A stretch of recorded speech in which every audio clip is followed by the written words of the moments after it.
আসসালামু আলাইকুম রহমতুল্লাহ। এটা হচ্ছে চট্টগ্রাম অলংকার লাবণী পয়েন্ট।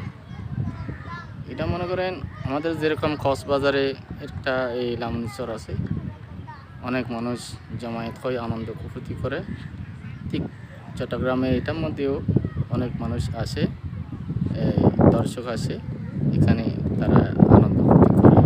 কিন্তু পার্থক্য হচ্ছে এখানে কোনো মানুষের নাই, ভিড় নাই, আর এদিকে হচ্ছে দোকানপাট নাই, আনন্দ করার কোনো এরকম সুন্দর পরিবেশ নেই। এটা হচ্ছে মনে করেন এটা এরকমই হয়। তারা এখানে আসে কী করে, অনেক মানুষ এটাকে একদম লাবণীচর বলে আর কি এটাকে। সুতরাং সবাই শেয়ার করবেন, কমেন্ট করে জানাবেন কেমন লাগছে, আর আমাকে একটু উৎসাহিত করবেন দয়া করে সবাই। সো গাইস, আসসালামু আলাইকুম।